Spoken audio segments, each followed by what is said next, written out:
युवा इतने परेशान है, मध्यवर्गीय लोग इतने परेशान हैं कि लोगों को होली, दशहरा और दिवाली यहाँ नहीं मन पाती है भाई साहब, क्योंकि वो प्रदेश में रहते हैं।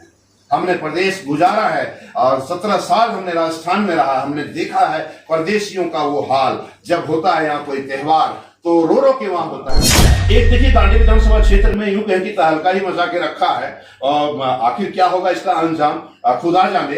जेजेपी जागरूक जनता पार्टी राधा स्वामी संगठन जिनका प्रत्याशी है शमीम अख्तर को बिल्कुल लगे हुए हैं और लगातार बने हुए हैं क्षेत्र में।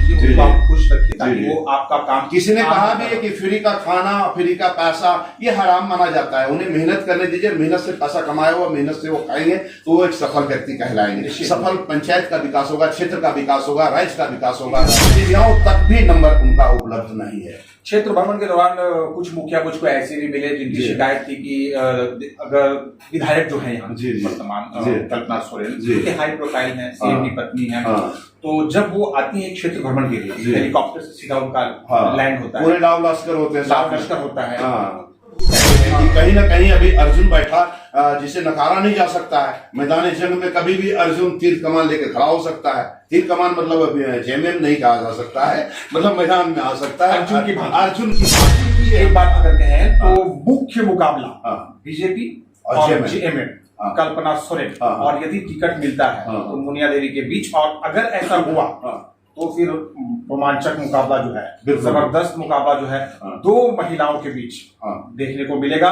और ये एक तरह से एक ऐतिहासिक जो लड़ाई है जी। नमस्कार, मैं जगन्नाथ और आप सब देख पा रहे हैं बीएनबी स्टूडियो। और आइए आज आपको मिलवाते हैं हमारे बड़े भाई वरिष्ठ पत्रकार शमसी भाई जो हमारे स्टूडियो में पहुंचे हुए हैं। इनका बहुत बहुत स्वागत है।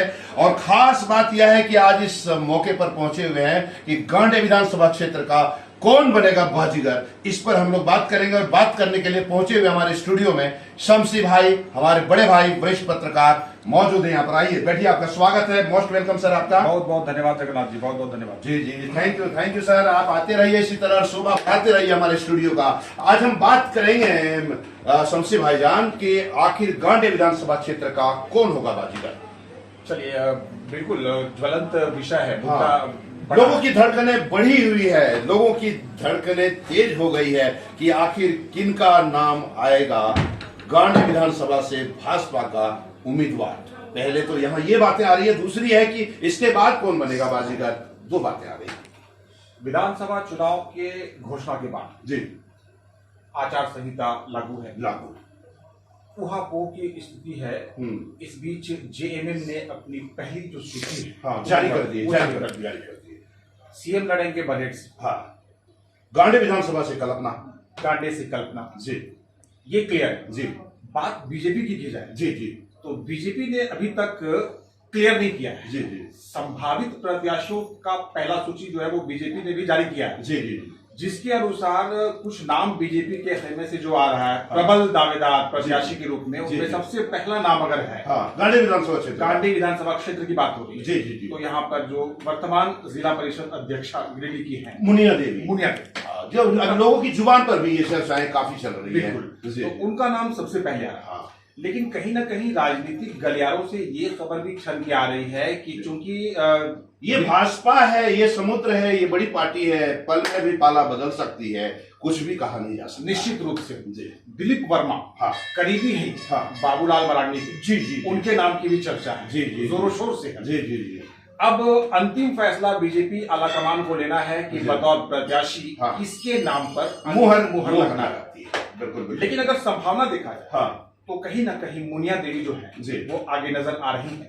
और अगर ऐसा हुआ, मुहर लगता है बीजेपी का उनके नाम पर, तो गांडे विधानसभा सीट पर दो महिलाओं के बीच कांटे की टक्कर। दोनों महिलाएं जो है पढ़ी लिखी, बड़े प्रखर, राजनीतिक अपने आप में एक अलग पहचान रखने वाली। देखिए यहाँ एक बड़ी बात नहीं, कल्पना का मुकाबला अगर मुनिया देवी से हम लोग करते हैं तो देखिए कहीं ना कहीं तो मतलब मामले में, मतलब आकलन में कम नहीं कहा जा सकता है, लेकिन कम कहा जा सकता है क्योंकि वो सीएम की पत्नी है। कुछ बातें उनके पक्ष में है और कुछ बातें इनके पक्ष में भी है। सीएम की पत्नी है, नो डाउट, रॉयल फैमिली से है, कोई इसमें दो राय नहीं है, पढ़ी लिखी तेज तर्रार महिला, इससे भी नकारा नहीं जा सकता। जी, जी। लेकिन पॉलिटिकल एक्सपीरियंस की अगर बात की जाए, हाँ। राजनीतिक अनुभव की अगर बात की जी, जाए, जी। तो बहुत आगे हैं जी, कल्पना सोरेन। कल्पना सोरेन से जी, मुनिया देवी। जी। वर्षों का तजुर्बा इनके पास पॉलिटिकल का है। जी, जी, जी। अभी कल्पना पूरे नहीं जिले है, की कमान यूं कहें कि नहीं संभाली रखी है। 5 वर्ष इन्होंने संभाला था, जी, फिर इनको मौका मिला है। काफी तजुर्बा है। पॉलिटिकल एक्सपीरियंस की अगर बात की जाए, हाँ। राजनीतिक अनुभव की अगर हाँ, बात की हाँ। जाए, तो और राजयोग भी कह सकते हैं आप इनको। मुनिया देवी का राजयोग बनता है, दिखता है, बनता दिखता है। इस पर बात करेंगे। जी, जी। लेकिन पढ़ी लिखी तो दोनों हैं, तेज तरह हैं। हाँ। अब देखना ये है कि पार्टी जो है जी। निर्णय क्या है, हाँ। ये एक देखने वाली बात जी, है। जी। यहाँ एक बात और कहना चाहेंगे कि मुकाबला कहीं ना कहीं बहुत ही ज्यादा संभावना जो है वो द्विपक्षीय लगता हाँ, इसके अलावा JLKM आ गया आपका, और कई पार्टियां हैं जो मतलब रडार पर है और मैदान में आने को तैयार हैं। लेकिन फिलहाल JLKM के लिए कहा जाए तो उसमें भी काफी विरोध चल रहा है। इंटरनली हमने देखा, इनका एक ग्रुप चलता है JLKM का, उसमें काफी विरोध चल रहा है, क्योंकि रिजवान, क्रांतिकारी रिजवान को यहाँ भेज देने के बाद में यहाँ के जो कार्यकर्ता हैं, JLKM के जो कार्यकर्ता हैं, वो लोग कहीं ना कहीं आक्रोश दिख रहे हैं और स्वीकार नहीं कर पा रहे हैं रिजवान क्रांतिकारी को। राजेश यादव की मांग कर रहे हैं, और हैं राजेश यादव की फिलहाल यहाँ का जो जुड़े हैं उन लोगों का हमने देखा उस ग्रुप के माध्यम से, और लोगों की जुबान का जो फीडबैक आ रहा है कि राजेश यादव को यहाँ का विधायक होना चाहिए, उनको JLKM से खड़ा होना चाहिए, ऐसी बातें आ रही है। जगन्नाथ जी, राजेश यादव की अगर बात की तो बहुत ही मंझे हुए राजनीतिज्ञ हैं। बिल्कुल बिल्कुल, कहीं कोई डाउट नहीं, बहुत पढ़े लिखे हैं। बिल्कुल बिल्कुल, वर्षों का अनुभव उनके पास पॉलिटिक्स का है। जी जी। अब पता नहीं क्या उन्होंने सोचा, हाल ही में वर्षों माले में रहने के बाद जी जी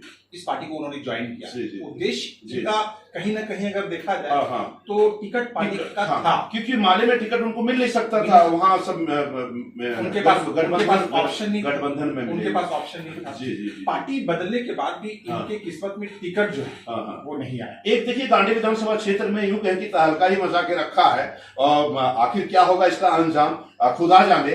JJP, जागरूक जनता पार्टी, राधा स्वामी संगठन, जिनका प्रत्याशी है शमीम अख्तर, को बिल्कुल लगे हुए हैं और लगातार बने हुए हैं क्षेत्र में, कोचिंग सेंटर वगैरह। जिस ऑर्गेनाइजेशन की आपने बात की है, जी जी, उनके जो प्रदेश अध्यक्ष जी सिन्हा जी, हाँ, मुकेश सिन्हा, मुकेश सिन्हा जी, जिनसे मैं मिल चुका हूँ कई बार। जी जी।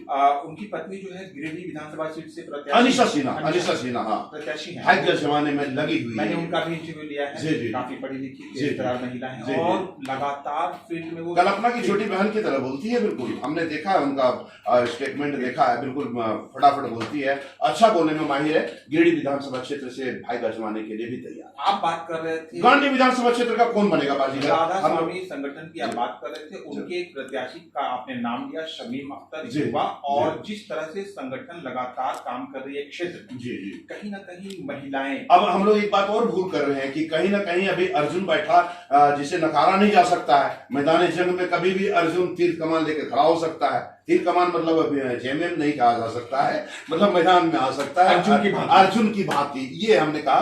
तो उनको भी नहीं कहा जा सकता, मतलब कुल मिलाकर के BJP, JMM, JJP और JLKM, और इधर पांचवा में अर्जुन आ जाइए आप। देखिए ऐसे 5 दिख रहे हैं, मतलब ये लोग मैदान में आने के लिए। आखिर कौन बनेगा बाजीगर, ये तो मैदान में आने के बाद ही कहा जा सकता है। फिलहाल तो देखिए, अर्जुन बैठा काफी अनुभवी नेता है, जी, लोकल है, पकड़ अच्छी है, जी जी, उनकी जो दावेदारी है उसे भी नकारा नहीं जा सकता है। पिछली बार हालांकि उनको उदास होना पड़ा और पेवेलियन रोकना पड़ा, लेकिन फिर दमखम लगाए तो कुछ कहा नहीं जा सकता। राजनीतिक और क्रिकेट में कुछ भी कहा नहीं जा सकता। हाँ, कोई भी बाजी मार सकता है, कोई भी बाजी मार सकता है। और देखे ना कि जैसे आप हम लोग मिल गए, उसी तरह फिर हम लोग मिलेंगे और निश्चित रूप से बात करेंगे कि गांधी विधानसभा क्षेत्र का कौन बनेगा बाजीगर। बात बिल्कुल होगी। गांधी विधानसभा क्षेत्र का जो विकास अब तक होना चाहिए था, उस मामले में कहीं ना कहीं क्षेत्र की सड्डी है।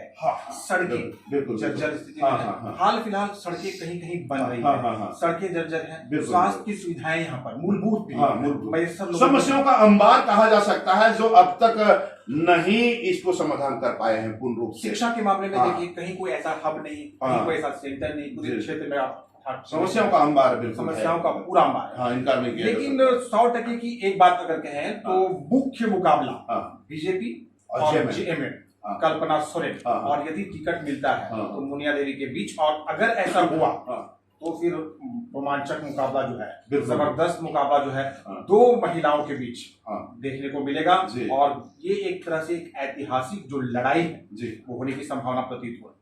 तो कहीं ना कहीं आपका बिल्कुल कहना है, वो मेरा भी समर्थन है। जहां तक अभी आपने बात कही कि समस्याएं खूब है, यहाँ पर कई समस्याएं को आपने गिनवाया, तो देखिए समाधान के लिए लोग प्रयास कर रहे हैं लगातार। डॉक्टर सरफराज अहमद, लक्ष्मण सोनकार, सालखन सोरेन, ये 3 बार यहाँ पर अपने अपने कार्यकाल में विधायक रहे। यहाँ पर जयप्रकाश वर्मा भी रहे, लेकिन समस्याएं जस की तस बनी हुई है, समाधान नहीं हो पाया है। अभी वर्तमान में जो कल्पना है, इनके लिए लोगों का सपना भी बन गया है, इससे भी इनकार नहीं किया जा सकता है। इनसे मिलने के लिए लोगों को काफी परेशानियों का सामना करना पड़ता है। अभी आपने कुछ देर पहले ही कहा है कि मुखियाओं तक भी नंबर उनका उपलब्ध नहीं है।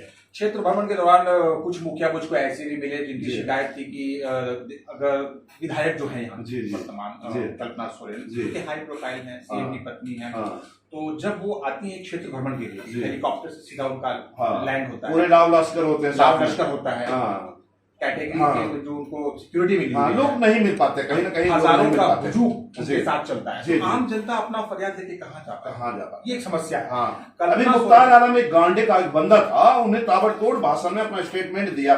जो मुस्लिम समाज कम्युनिटी का एक बैठक था खंडोली में पिछले कुछ दिनों पूर्व, मुख्तार आलम का बंदा था, उसने साफ शब्दों में कहा कि हमने बड़े उम्मीद रखा था कि हमारा क्षेत्र में विकास होगा, सीएम की पत्नी यहाँ रहेगी, हो सकता है सीएम बन जाए, ये सारा उम्मीदें उनकी टूट गई। बोला कि उनसे तो बात करना तो दूर बात है, फोन पर बात करने तक भी हम लोग के पास कोई उपलब्ध व्यवस्था नहीं है। ये भी शिकायतें जगन्नाथ जी आप कह रहे कि मुखिया के पास अगर नहीं है नंबर उपलब्ध, तो विकास की गाथा तो मुखिया से ही लिखा जाता है, वहीं से शुरू होती है। ये सच्चाई है कि मुखियाओं की शिकायत है कि कल्पना सोरेन का बतौर विधायक मुखिया तक के पास उनका कांटेक्ट नंबर नहीं है कि मुखिया उनसे सीधे बात कर सकते। देखिए, मैया सम्मान योजना फिक्र करेगा कल्पना का, इसमें कोई डाउट नहीं है। मैया सम्मान योजना कहीं ना कहीं चुनाव के लिए एक बहुत बड़ा मतलब ब्रह्मास्त्र होगा इनके लिए, लेकिन कहीं ना कहीं ये भी बात से इनकार नहीं किया जा सकता कि कई मैया रो रही है, कई मैया परेशान है, क्योंकि बगल वाले मैया को 1000 करके मिल रहे हैं और घोषणा 2500 का हो गया है। अब दूसरी बात, ये सबसे बड़ी बात आ गई कि उनको एक किस्त भी नहीं मिला है। अब वो ब्लॉक की चक्कर काट रही है लगातार, बीएनबी के माध्यम से हम दिखा रहे हैं दर्शकों को और उनको भी दिखा रहे हैं पदाधिकारियों को, और कल्पना मैडम से भी यह मेरा आग्रह होगा, हंगामा खड़ा करना बीएनबी का मकसद नहीं है, समाधान होना चाहिए, सूरत बदलना चाहिए मैडम। और अगर आप सुन पा रहे हैं, देख पा रहे हैं, उनके प्रतिनिधित्व करने वाले देख रहे हैं, तो ये आग्रह होगा हम दोनों भाइयों का, हंगामा खड़ा करना मकसद नहीं है, हम लोग दिल की बातें कर रहे हैं। और जो मैया वंचित रह गई है मैया सम्मान योजना से, वैसे को आप प्राथमिकता दें, ब्लॉक में कहें, क्योंकि कभी पोर्टल बंद हो जाता है आपका, कभी कोई शिकायत करती है तो उधर से नो रिफंड आ जाता है, तो कई तरह का रिजेक्ट हो जाता है उनके आवेदन, जिससे कई मैया उदास है, नाराज है, रो रही है, परेशान है। जरूरत है कल्पना मैम को सीरियस लेने की, गंभीरता लेने की और समाधान करने की, और आप लोगों को बीएनबी के साथ बने रहने की और देखते रहने की कब, कहां और कैसे दिखेगा, क्योंकि बीएनबी सच है तो बोलेगा। बिल्कुल, बीएनबी सच है तो बोलेगा। लेकिन यहाँ एक बात कहना चाहेंगे कि जिस तरह से मैया सम्मान योजना की आपने बात छेड़ी है, तो मैया सम्मान योजना एक महत्वाकांक्षी योजना है, लाभ लोगों को, अति महत्वाकांक्षी योजना, अति महत्वाकांक्षी योजना है, मैं मान रहा हूँ इस बात को। लेकिन एक मैया को मिल रहा है और वहां 2 मैया रो रही है, तो वो ठीक नहीं है। मेरा सवाल यही है, प्रखंड क्षेत्र में हजारों ऐसी महिलाएं हैं शमसी भाई, जो ब्लॉक का चक्कर काट रही है। हमने न्यूज दिखाया, कवरेज किया, पहले भी खबर दिखाई। मेरा सवाल यही है जी, लाखों करोड़ों की जनता जी को आप सेटिस्फाई नहीं कर सकते हैं पैसा बांट कर हर महीना। बिल्कुल बिल्कुल। आप रोजगार के अवसर उत्पन्न कीजिए, आप युवाओं को नौकरी दीजिए, जिन्हें आपने नौकरी दिया है, उन्हें आप ये नहीं देख रहे। विपक्ष का ये हमेशा आवाज रहता है कि मैया को 1000 दे रहे हैं, उनको पेंशन 1000 दे रहे हैं, लेकिन भैया को बेरोजगार रख रहे हैं। ये सबसे बड़े तो नौकरी आज तक इन्होंने मतलब यूं कहें कि नौकरी पर ध्यान ही नहीं दिया। यही कह रहा था, सम्मान देना ठीक है, लेकिन सम्मान से बेहतर आप रोजगार के अवसर उत्पन्न कीजिए, और जो आपकी नौकरी कर रहे हैं ऑलरेडी, उनको साथ समय वेतन दीजिए, उनको आप खुश रखिए, ताकि वो आपका काम। किसी ने कहा भी है कि फ्री का खाना, फ्री का पैसा ये हराम माना जाता है, उन्हें मेहनत करने दीजिए, मेहनत से पैसा कमाया हुआ, मेहनत से वो खाएंगे तो वो एक सफल व्यक्ति कहलाएंगे। सफल पंचायत का विकास होगा, क्षेत्र का विकास होगा, राज्य का विकास होगा, देश देश का विकास होगा। बिल्कुल, लेकिन मोदी जी भी फ्री तो चावल चलवा रखे हैं, ये फ्री 1000 रुपया दे रहे हैं, ऐसे में तो सब आलसी हो जाएंगे, काम करना ही नहीं चाहेंगे। जानते हैं हमारे झारखंड के युवा इतने परेशान है, मध्यवर्गीय लोग इतने परेशान है कि लोगों को होली, दशहरा और दिवाली यहाँ नहीं मन पाती है भाई साहब, क्योंकि वो प्रदेश में रहते हैं। हमने प्रदेश गुजारा है और 17 साल हमने राजस्थान में रहा, हमने देखा है परदेशियों का वो हाल। जब होता है यहाँ कोई त्योहार तो रो रो के वहां होता है बुरा हाल। चलिए, लाख और ये बदुस्तर जारी है, इस पर भी प्रतिबंध लगाने की जरूरत है, पलायन रोकने की जरूरत है। इसके लिए जरूरत है सरकार को रोजगार के साथ साथ में नौकरी देने की जरूरत है। बिल्कुल बिल्कुल, निश्चित रूप से आप सही कह रहे हैं। आखिरी बात ये कह के मैं समाप्त करना चाहूंगा कि गांडी विधानसभा क्षेत्र की अगर बात की जाए और अगर पार्टी आलाकमान बीजेपी अंतिम मुहर लगाती है मुनिया देवी के नाम पर जी, तो यहाँ का जो मुकाबला है कांटे की टक्कर होगी, काफी रोचक, रोमांचक, दिलचस्प। जैसे इंडिया पाकिस्तान का मैच होता है वैसा ही मैच आपको गांडी विधानसभा क्षेत्र में देखने को मिलेगा। इंडिया पाकिस्तान और ऑस्ट्रेलिया न्यूजीलैंड का जो राइवलरी होता है वैसा ही गांडी में बीजेपी और जेएमएम का हो जाएगा। तो अब जनता जनार्दन गांडी की जो है वो वेट एंड वॉच की स्थिति में है, प्रतीक्षा कर रही है कि कब बीजेपी जो है अपने प्रत्याशी के नाम का बाकायदा घोषणा कर दे और एक जागरूक होकर के आप मतदान करें, निष्पक्ष लोगों का नेतृत्व करने वाला का उम्मीदवार का चयन करें, तभी आपके क्षेत्र का, आपके राज्य का और आपके देश का विकास हो सकता है। निश्चित रूप से। तो आगे भी हम लोग मिलते रहेंगे और आगे भी बताएंगे आपको गांडी विधानसभा क्षेत्र का कौन होगा बाजीगर। देखते रहिए बीएनबी, क्योंकि सच है तो बोलेगा। जय हो, जय हिंद, सत में जयते, वंदे मातरम। Thank you. जन जन की आवाज पर सबसे तेज रफ्तार, जी हाँ, हर खबर असरदार। मेरे चैनल को करें अभी सब्सक्राइब। 11 वर्षों से बीएनबी पर आपका विश्वास सर चढ़कर बोल रहा है। जी हाँ, तभी तो खबर की सच्चाई को बीएनबी खरे सोने की तरह तोल रहा है। सच की आवाज होगी बुलंद और झूठ का नाव डोलेगा। बेशक आप बने रहें बीएनबी के साथ, क्योंकि बीएनबी सच है तो बोलेगा।